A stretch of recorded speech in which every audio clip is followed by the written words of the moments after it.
Hello everyone. So today we are going to start chapter number 9 which is of class 6.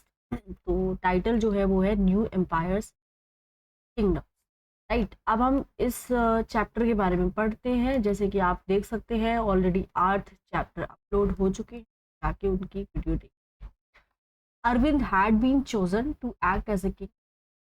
अब ये student होता है, इसको choose किया जाता है कि आप एक किंग का role निभाओ। He had expected to march solemnly in splendid robes, to twill his moustache, and wield silver paper wrapped sword with gusto. Imagine his surprise when he was told he would also have to sit and play a veena and recite poetry. A musician king. Who was that? ठीक है, अब यहाँ पे precious and what they tell. Arvind जो है, he was supposed to be acting as समुद्र गुप्ता। समुद्र गुप्ता कौन थे? एक किंग थे, तो उनका रोल निभा रहा था अरविंद। एक फेमस एक रूलर थे गुप्ता डायनेस्टी की। हमको पता चलता है समुद्र गुप्ता के बारे में लॉन्ग इंस्क्रिप्शन जो अशोका के पिलर पे आपको मिलेंगे इलाहाबाद पे। ठीक है, समुद्र गुप्ता गुप्ता डायनेस्टी के होते हैं। अशोका का इंस्क्रिप्शन है इलाहाबाद में, यानी कि प्रयागराज में, और यहीं पे आपको इस इंस्क्रिप्शन से हमें इसके बारे में पता चलता है। It was composed as Kavya by Hari Shena, who was a poet and a minister at the court of Samudra-Gupta. Samudragupta जो है उनके कोर्ट पे एक पोइट होते हैं हरी शेना, और ये मिनिस्टर भी है पोइट होने के साथ साथ। तो इन्होंने ये एक कंपोज किया था काव्या। ये जो इंस्क्रिप्शन है ये स्पेशल तरह का है जिसको हम प्रशस्ति बोलते हैं। एक संस्कृत वर्ड है मीनिंग इन प्रेज ऑफ, किसी की तारीफ करना। जब प्रशस्ति कंपोज थी कुछ रूलर्स के लिए, ठीक है, सच एज जैसे गौतमी पुत्र Shri Satakarni, they became far more important from the time of Guptas. Gupta के टाइम से ये ज्यादा फेमस और इम्पोर्टेंट होने लगे। समुद्र गुप्ता की अब देखते हैं समुद्र गुप्ता की प्रशस्ति हमें क्या बताती है। ये जो पॉइंट है इन्होंने प्रेज किया था किंग को ग्लोइंग टर्म्स में। जैसे बताया है कि ये एक वॉरियर थी एज अ किंग, जो बैटल में उनको विक्ट्री ही मिली है, जो लर्न थे और बेस्ट थे किसके पॉइंट्स के। He is also described as equal to gods, ठीक है, कि वो भगवान के बराबर थे। प्रशस्ति जो थी it was compose in very long sentences, लंबे लंबे सेंटेंस प्रशस्ति को कंपोज किया है। यहाँ पे एक पार्ट है एक सच सेंटेंस का, देखते हैं। समुद्र Gupta the warrior whose body was most charming, इनकी बॉडी जो है वो बहुत ज़्यादा चार्मिंग थी, और इनकी बॉडी जो है it was covered with plenteous beauty of the marks of hundreds of scars. तो बॉडी पे बहुत ज़्यादा मार्क्स होते हैं स्कार्स के, जो बैटल में जो एक्सेस थे, एरोज थे, स्पाइक्स थे, स्पीयर से, उनसे दिए गए हैं। ठीक है, what does this description tell you about the king and also about how king's fort was? ये जो डिस्क्रिप्शन है ये किंग के बारे में जो दिया गया है, ये किंग के बारे में क्या आपको बताता है। और दूसरा ये है कि how Kings fort war, Kings जो है वो कैसे लड़ाइयाँ लड़ते थे। अगर आप देखोगे मैप 7 पे पेज 87 पे, तो आप नोटिस करोगे एक एरिया जो शेडेड है ग्रीन कलर में। आप पाएंगे एक सीरीज किसकी रेड कलर की डॉट्स है along the east coast, and you will find areas marked in purple and blue as well. तो एरिया जो है वो मार्क है पर्पल और ब्लू कलर में। ये जो मैप है वो बेस्ड है इंफॉर्मेशन पे जो प्रोवाइडेड है किसमें, प्रशस्ति में। हरी शेना ने डिस्क्राइब की है 4 तरह के रूलर्स को, ठीक है, और वो बताते हैं समुद्रगुप्ता की पॉलिसीज क्या थी उनके प्रति। अब यहाँ पे जो रूलर है आर्यवर्त के, area shaded in green on the map, यहाँ पे there were 9 rulers who were uprooted and their kingdoms were made a part of Samudragupta's empire. तो आर्यवर्त के रूलर के बारे में बताया है जिनको उखाड़ दिया गया है, और ये समुद्रगुप्ता जो है इनके किंगडम का पार्ट बन जाते हैं। रूलर जो होते हैं दक्षिणी पत्र के, देयर वर 12 रूलर्स, 12 रूलर्स होते हैं। Some of whose capitals are marked with red dots on the map. They surrender to Samudragupta. ये लोग अपने आप को समुद्रगुप्ता को सरेंडर कर देते हैं जब ये हार जाते हैं, और फिर ये उनको and then allowed them to rule again. ठीक है, अब समुद्रगुप्ता फिर इनको अलाउ कर देते हैं कि आप दोबारा से रूल कर लीजिए। तीसरा आता है inner circle, inner circle of neighbouring state, including जैसे असम है, वेस्टर्न बंगाल है, नेपाल है, और एक नंबर गना संघा का। नॉर्थ वेस्ट में जो पर्पल से मार्क्ड है map, followed his order and his court.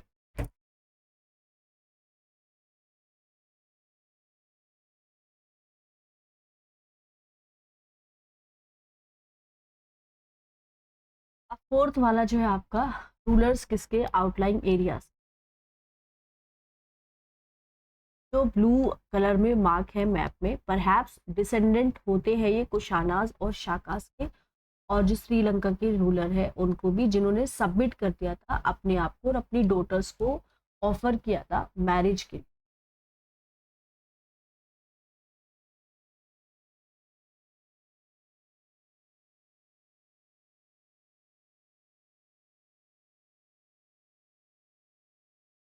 अब आपको यहाँ पे प्रयाग को फाइंड करना है, प्रयाग जो कि आपका इलाहाबाद का पुराना नाम होता है।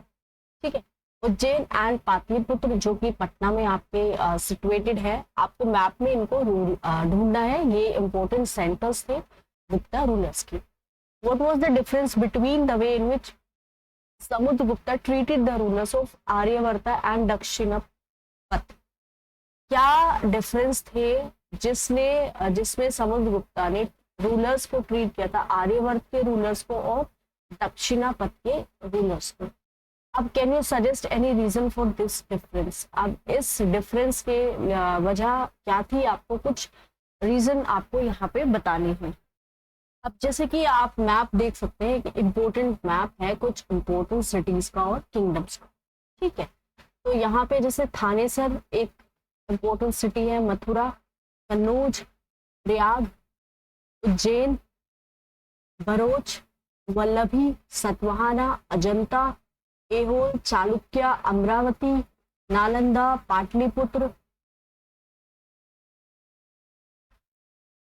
पाटलिपुत्र के बाद पल्लवा, कांचीपुरम, महाबलीपुरम, अरिकामेडु, पुहार, चेरा, मदुरई, पांड्या, लक्षद्वीप, सॉरी ये तो द्वीप है। ठीक है, तो ये कुछ इंपॉर्टेंट सिटीज है और सिटीज जो गुप्ताज ने कॉन्कर की थी, ये यहाँ की जो सिटीज है कोस्टल एरियाज की। ओके, सो विक्रम संवत कौन थे? जो एरा था 58 BCE का, ट्रेडिशनली एसोसिएटेड है गुप्ता किंग के साथ। चंद्रगुप्ता जिन्होंने वो had founded it as a mark of victory over the Shakas and assume the title of Vikramaditya. Chandragupta को एक टाइटल दिया जाता है विक्रमादित्य का। जीनियोलॉजीज, ज्यादातर जो प्रशस्तिस थी वो मेंशन करती थी एंसेस्टर्स किसके, रूलर के। This one mention Samudragupta's great grandfather, father and mother. उनकी जो मदर थी उनका नाम था कुमारा देवी, वो एक लिच्छावी गना को बिलोंग करती थी, जबकि उनके जो पिता थे चंद्रगुप्ता वो पहले रूलर थे गुप्ता डायनेस्टी के, जिन्होंने एक टाइटल अडॉप्ट किया था महाराजा अधिराज का, एक टाइटल जो समुद्रगुप्ता भी यूज करते थे। उनके जो ग्रेट ग्रैंडफादर और ग्रैंडफादर थे वो भी सिंपली मेंशन्ड है as महाराजास। It seems as if the family gradually rose to importance. Arrange these title in order of importance. जैसे राजा है, महाराज अधिराज है और महाराजा है। तो अब बात करते हैं हम समुद्रगुप्ता के बारे में। तो समुद्रगुप्ता जो है in turn figures in the genealogies list of ancestor of later rulers of the dynasty. जैसे उनके जो पुत्र होते हैं चंद्रगुप्ता, समुद्रगुप्ता। तो we know about him from inscriptions and coins. जो कॉइन्स हमको मिले हैं, इंस्क्रिप्शंस मिले हैं, उनसे हमें इनके बारे में पता चला। इन्होंने एक एक्सपेडिशन शुरू किया था वेस्टर्न इंडिया की तरफ, जहां पे वो शाकास को हरा दिया था। According to the later belief, उनका जो कोड था वो लर्न पीपल जो थे, बहुत बड़े बड़े महान लोग जो थे, ज्ञानी लोग जो थे वो वहां पे थे। About some of them we will read in chapter 10, जिनके बारे में हमें चैप्टर 10 में हम पढ़ेंगे। हर्षवर्धना एंड हर्षा चरिता। जब हम पढ़ते हैं गुप्ता रूलर्स के बारे में, उनके इंस्क्रिप्शंस के बारे में और उनके कॉइन्स के बारे में, तो हम ये फाइंड करेंगे कि कुछ जो किंग है उनकी बायोग्राफीज भी हम पढ़ेंगे। हर्षवर्धना जिन्होंने 1400 साल पहले रूल किया था, एक इस तरह के रूलर थे। उनके जो कोर्ट पोइट थे जो बाना भट्टा थे, हर्षवर्धन के जो कोर्ट के जो पोइट थे वो बाना भट्टा थे, उन्होंने उनकी बायोग्राफी लिखी थी, हर्षा चरिता। ठीक है, संस्कृत में ये लिखी गई थी। This gives us the genealogy of Harsha, ये हमें हर्षा की जीनियोलॉजी के बारे में बताती है। And ends with his becoming king. Xuanzang, about whom हमने चैप्टर 8 में पढ़ा है, उन्होंने भी बहुत ज्यादा अपना टाइम यहाँ पे स्पेंड किया है हर्षवर्धन के कोर्ट में, और थोड़ा सा उन्होंने इस उनके जो कोर्ट है उसके बारे में लिखा भी है। हर्षा जो है वो अपने पिता के सबसे बड़े बेटे नहीं होते हैं, लेकिन वो फिर भी थानेसर के राजा बन जाते हैं। After both his father and Elder brother died, क्योंकि इनके जो पिता हैं और इनके जो बड़े भाई हैं वो उनकी मृत्यु हो जाती है। उनके जो ब्रदर इन लॉ है वो कन्नौज के रूलर होते हैं। And he was killed by the ruler of Bengal, और इनके बहनोई की हत्या जो है बंगाल के रूलर कर देते हैं। Harsha took over the kingdom of Kannauj. उसके बाद फिर क्या होता है कि हर्षा जो है वो कन्नौज पे भी राज करने लगते हैं। And then led an army against the ruler of Bengal, और फिर ये अपना बहनोई के जो कत्ल है उसका बदला लेते हैं बंगाल के राजा से। Although he was successful in the east, बहुत ज्यादा सक्सेसफुल होते हैं ईस्ट में, और ये मगध को भी जीत लेते हैं एंड प्रोबेबली बंगाल को भी। ऑल्सो ये सक्सेसफुल नहीं थे, और कहीं we try to cross the Narmada to march into the Deccan. अब ये हर्षा जो है वो, अब ये जो है हर्षा, ये कहाँ पे आने की कोशिश करते हैं, ये दक्कन में आने की कोशिश करते हैं, डेक्कन में नर्मदा रिवर को क्रॉस करके। बट वो वहां पे एक चालुक्य डायनेस्टी के रूलर होते हैं पुलकेशिन II, वो इनको रोक लेते हैं। अब आपको पॉलिटिकल मैप देखना है इंडिया का और लिस्ट करना है प्रेजेंट डे स्टेट्स का जो हर्षवर्धन ने पास किया था जब वो कहाँ पे गए थे, Bengal and up to the Narmada. फिर आता है पल्लवास, चालुक्यास एंड पुलाकेशिन की प्रशस्ति। तो पल्लवास जो है, चालुक्यास जो है, पुलाकेशिन जो है, ये मोस्ट इंपोर्टेंट रूलिंग डायनेस्टी थी किसमें, साउथ इंडिया में इस पीरियड में। पल्लवास के जो किंगडम थे उन्होंने स्प्रेड किए from the region around their capital Kanchipuram. तो पल्लवास जो थे उनकी कैपिटल जो थी वो कांचीपुरम के पे थी, to the Kaveri delta, while that of the Chalukya was centered around the Raichur Doab. अब जैसे इनकी पल्लवास की कांचीपुरम में होती थी और कावेरी डेल्टा में होती थी, चालुक्यास की होती है आपकी रायचूर दोआब में, कृष्णा और तुंगाभद्रा रिवर के बीच में। एहोल जो है वो कैपिटल होती है चालुक्यास की। एक इम्पोर्टेंट ये ट्रेडिंग सेंटर भी होता है, ये एक रिलीजियस सेंटर की तरह भी डेवलप हुआ, इसमें आपको बहुत सारे मंदिर भी दिखेंगे। पल्लवास और चालुक्यास ने फ्रीक्वेंटली रेड किया था एक दूसरे की लैंड को, स्पेशली इन्होंने कैपिटल सिटीज जो है उस पर बहुत सारे अटैक किए। जो कैपिटल सिटीज थी वो प्रॉस्परस टाउन रहे हैं। बेस्ट नोन चालुक्य रूलर जो थे वो थे आपके पुलाकेशिन II। उनके बारे में हमें प्रशस्ति से पता चलता है, जो उनके ही कोर्ट के एक पोइट थे रवि कीर्ति, उन्होंने उनके बारे में प्रशस्ति लिखी थी। ये हमें बताती है उनके सिस्टर्स के बारे में, who are traced back through 4 generations from father to son। पुलाकेशिन जो है evidently got the kingdom from his uncle, अपने अंकल से इनको किंगडम मिलता है। रवि कीर्ति के हिसाब से उन्होंने बहुत सारे एक्सपेडिशंस भी किए along both the west and the east coast. Besides he check the advance of Harsha. Harsha जैसे अपना जो वो है राज्य पाठ है वो बढ़ा रहे थे, तो इस पे भी चेक्स रखते थे। एक इंटरेस्टिंग प्ले है वर्ड्स का पोएम में, हर्षा का मतलब होता है happiness, Poet says that after this defeat, Harsha was no longer Harsha. जब हार जाते हैं तो हर्ष जो है वो no longer हर्ष नहीं रहते। पुलकेशिन ने पल्लवा किंग को भी अटैक किया था, जिन्होंने कांचीपुरम की जो वॉल्स होती है वहां पे शेल्टर ले लिया होता है। लेकिन चालुक्य की जो विक्ट्री है वो बहुत ही कम समय के लिए होती है। सॉरी। अल्टीमेटली फिर क्या होता है, दोनों पल्लवास और चालुक्यास जो है gave way to new rulers belonging to the Rashtrakuta and Chola dynasties. अब जैसे पल्लवा जो है, चालुक्य जो है, इनका रूल अब खत्म हो चुका है, तो नए रूलर्स आते हैं अब हिस्ट्री में जो कि राष्ट्रकूटा पिक्चर में जो कि राष्ट्रकूटा है और चोला डायनेस्टी को बिलोंग करते हैं, जिसके बारे में हम 7th क्लास की बुक में पढ़ेंगे। अब देखते हैं कि ये जो किंगडम है इनका एडमिनिस्ट्रेशन कैसे होता था। जैसे कि हम बात करें अर्लियर किंग्स की, उनके पास लैंड रेवेन्यू जो है की और remained important for these rulers. जो भी रेवेन्यू आती थी लैंड से ही आती थी, और जो विलेज था वो एक बेसिक यूनिट था एडमिनिस्ट्रेशन का। यहाँ पे कुछ न्यू डेवलपमेंट्स भी हुए थे। किंग्स ने बहुत सारे स्टेप्स को अडॉप्ट किया था ताकि वो सपोर्ट को ले सके उन आदमी का जो पावरफुल थे, या तो इकोनॉमिकली या फिर सोशली, और या फिर अपनी पॉलिटिकल और मिलिट्री स्ट्रेंथ की वजह से। जैसे कि फॉर एग्जांपल कुछ इंपॉर्टेंट एडमिनिस्ट्रेटिव पोस्ट को यहाँ पे अब हेरिडिटरी बना दिया जाता है।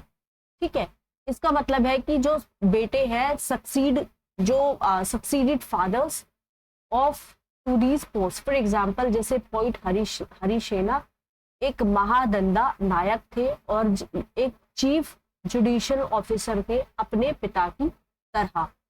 कभी कभी क्या होता है, एक पर्सन जो है उसके बहुत सारे ऑफिसेस हेल्ड करता है। For instance besides being Mahadandanayaka, Harisena एक कुमार अमात्य भी थे, मीनिंग एक इम्पोर्टेंट मिनिस्टर भी थे, और एक संधि विग्राहिका भी थे, मीनिंग कि एक मिनिस्टर थे किसके, वॉर के और पीस के। अब यहाँ पे क्या है, beside important man probably had a से इन लोकल एडमिनिस्ट्रेशन। तो जो इम्पोर्टेंट लोग थे वो लोकल एडमिनिस्ट्रेशन में पार्टिसिपेट करते थे, जैसे कि नगर श्रेष्ठी या फिर चीफ बैंकर या फिर मर्चेंट सिटी का, सरथाना या फिर लीडर किसका, मर्चेंट कारावन का, प्रथमा कुली का या फिर चीफ क्राफ्ट्समैन, और हेड किसका, कायस्था का या फिर स्क्राइब्स का। ये जो पॉलिसीज थी ये रीजनेबली इफेक्टिव बनाई गई थी, लेकिन सूनर या फिर लेटर कुछ जो ये पावरफुल मैन थे grew strong enough to set up independent kingdom. अब ये जो जैसे पावरफुल जो मैन थे ये फिर अपना इंडिपेंडेंट किंगडम बनाते हैं। आपको क्या लगता है, what do you think may have been the advantages and disadvantages of having hereditary offices?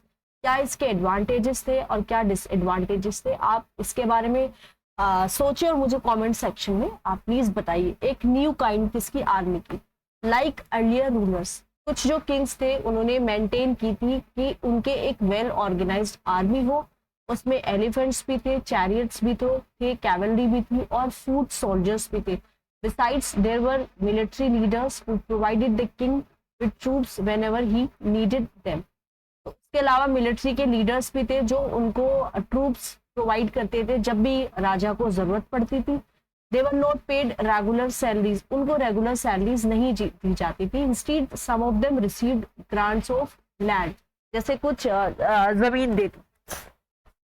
अब ये उस लैंड से क्या कलेक्ट करते थे, रेवेन्यू, और इसको जो रेवेन्यू वहां से कलेक्ट करते थे इसको सोल्जर्स और फोर्सेस को मेंटेन करने में यूज करते थे। एंड ये जो इक्विपमेंट है उसके लिए, वॉरफेयर के लिए इक्विपमेंट भी प्रोवाइड करते थे। ये जो मैन थे इनको हम समानतास बोलते हैं। When ever the ruler was weak, जब भी रूलर वीक थे, समानतास ट्राइड टू बिकम इंडिपेंडेंट। तो रूलर वीक हो जाता था तो समानतास जो है वो क्या बन जाते थे, इंडिपेंडेंट हो जाते थे। अब आता है असेंबली किसमें, सदर्न किंगडम में हम बात करते हैं असेंबलीज की। इंस्क्रिप्शन जो है पल्लवास का, जैसे इंस्क्रिप्शन है पल्लवास का, mention A number of local assemblies, वो क्या मेंशन करता है, एक नंबर किसका, लोकल असेंबलीज का। ये इंक्लूड करते हैं जैसे सभा, जो एक असेंबली था किसका, ब्राह्मण का, ब्राह्मण जो लैंड ओनर्स थे उनका। ये असेंबली फंक्शन करती थी किसके थ्रू, सब कमेटी के थ्रू, जो कि irrigations, agricultural operations, making roads और लोकल टेम्पल्स के को देखते थे। और एक क्या था, एक विलेज असेंबली था, found in areas where the land owners were not Brahmin. तो उर जो है वो एक विलेज की असेंबली था जहाँ पे जो लैंड ओनर्स थे वो ब्राह्मण नहीं थे। और नगरम जो था वो एक ऑर्गेनाइजेशन था किसका, मर्चेंट्स का। ठीक है, नगरम जो है एक ऑर्गेनाइजेशन होता है मर्चेंट्स का, और जो उर होता है वो एक विलेज की असेंबली होता है। इट इज लाइकली दैट ये जो असेंबलीज थी वो कंट्रोल थी किससे, रिच और पावरफुल लैंड ओनर से और मर्चेंट से। Many of these local assemblies continue to function for centuries. अब ये जो लोकल असेंबलीज है ये सेंचुरीज तक पिक्चर में रहती है। अब जैसे जो ऑर्डिनरी जो लोग थे किंगडम में, उनके बारे में थोड़ा सा पढ़ते हैं। We can catch an occasional glimpse of the lives of ordinary people from plays and other accounts. तो ऑर्डिनरी पीपल की लाइफ के बारे में हमें प्लेस से पता चलता है और दूसरे अकाउंट से। तो हम देखते हैं कालिदासा जो है वो अपने प्लेस के लिए बहुत जाने जाते हैं, और ये इनके जो प्लेस होते हैं वो लाइफ को डिपिक्ट करते थे किंग्स के कोर्ट में। एक इंटरेस्टिंग फीचर जो है इन प्लेस का वो ये है कि जो किंग है और ज्यादा जो ब्राह्मण है वो संस्कृत बोलते हुए दिखाई दिए जाते हैं, जबकि जो औरतें होती हैं और जो मेन है किंग और ब्राह्मण के अलावा वो एक लैंग्वेज बोलते हैं जो प्राकृत लैंग्वेज थी। उनका जो मोस्ट फेमस प्ले होता है कालिदास का वो होता है अभिजनाना शकुंतलम। एक स्टोरी है, एक लव की between the king name Dushyant, एक किंग होते हैं दुष्यंत और एक यंग वुमेन होती है शकुंतला। ठीक है, शकुंतला और दुष्यंत के बीच की जो प्रेम कहानी होती है उसको अभिजनना शकुंतलम में प्लेस में बताया गया है। हमें एक इंटरेस्टिंग डिस्क्रिप्शन भी मिलता है कि जो पुअर फिशरमैन है उनकी कंडीशन क्या थी। एक फिशरमैन फाइंड्स अ रिंग, एक फिशरमैन है उसको एक प्रीशियस रिंग मिलती है जो किंग ने शकुंतला को दी होती है, but which had been accidentally swallowed by a fish. अब क्या होता है कि वो अंगूठी कहीं खो जाती है और वो उसको फिश होती है वो निगल लेती है। When he went to the palace with it, gateman accused him of the theft। अब जैसे वो जाता है तो गेटमैन जो है वो उसको चोरी के इल्जाम में पकड़ लेते हैं, और जो चीफ पुलिस ऑफिसर होता है वो भी उनके साथ बहुत रूडली बिहेव करता है। हावेवर राजा जो है वो खुश होता है कि उसने रिंग देखी है और फिशरमैन को एक रिवॉर्ड देता है। जब पुलिस ऑफिसर और गेटमैन डिसाइड करते हैं to take a share of the reward and went along with the fisherman to have a drink. अब चाइनीज पिलग्रिम है फाजियांग, उन्होंने जो नोटिस की थी प्लाइट किसकी, उनकी, those who were treated as untouchable by the high and mighty. जो high class के जो लोग रहते हैं वो लोगों को, कुछ लोअर कास्ट के लोगों को अनटचेबल मानते हैं। They were expected to live on the outskirt of the city. उनसे यह एक्सपेक्ट किया जाता है कि आप सिटी जो है, सिटी के जो बाहर का जो बाहर में अपना सेटलमेंट आप बनाइए। तो he writes, if such a man enters a town और a market place he strikes a piece of wood in order to keep himself separate. जैसे अगर अनटचेबल मार्केट चले जाते हैं कभी या फिर सिटी के अंदर चले जाते हैं तो उनको एक डंडी से आवाज करनी होती है, डंडी को मार के, ताकि लोग उनसे थोड़ा सा दूरी बना के रख सके। जब लोग ये साउंड सुनते हैं तो लोग उसको अवॉइड करते हैं टच करना या फिर ब्रशिंग अगेंस्ट हिम। एंड बाना भट्टा provide us with a vivid picture of the Kings army on the move. बाना भट्टा हमें एक विविड पिक्चर प्रोवाइड करते हैं किसके बारे में, किंग्स की आर्मी के बारे में। ठीक है, अब किंग्स की जो आर्मी है, किंग जो है वो ट्रैवल करते हैं with enormous amount of equipment. जैसे उनके पास बहुत ज्यादा वेपन्स होते हैं। Apart from weapons there were things of daily use, जैसे कि पॉट्स है, कैंस है, फर्नीचर है, गोल्डन टूल्स है, फूड है, इंक्लूडिंग जैसे एनिमल जैसे goat, deer, rabbits, vegetables, spices, जो कार्ट्स में वो लेके जाते हैं या फिर एनिमल जो है एनिमल पे लोड करके लेके जाते हैं। अब ये जो एनिमल है जो सामान ले जाने के लिए यूज होते थे वो कैमल्स होता है और एलिफेंट होता है। ये जो ह्यूज आर्मी थी वो अकम्पनीड थी म्यूजिशियन से। म्यूजिशियन क्या होते हैं, ड्रम को बीट करते हैं और दूसरे जो होते हैं वो हॉर्न्स को और ट्रम्पेट्स को प्ले करते हैं। अब गांव के जो लोग हैं उनको हॉस्पिटैलिटी प्रोवाइड करनी होती है, ठीक है। They came with gifts of curds, गांव के लोग क्या लेके आते हैं, कर्ड लेके आते हैं, गुड़ लेके आते हैं, फ्लावर्स लेके आते हैं और एनिमल्स के लिए फोडर लेके आते हैं। अब they also try to meet the king, वो राजा से भी मिलने की कोशिश करते हैं और and place their complaints and petitions before him, और अपनी कंप्लेंट्स और पेटिशंस जो है वो राजा के समक्ष रखते हैं। अब यहाँ पे क्या होता है, जो आर्मी है, army left a trail of destruction behind, army जो है वो एक डिस्ट्रक्शन की ट्रेल पीछे छोड़ देती है। एलिफेंट जो है वो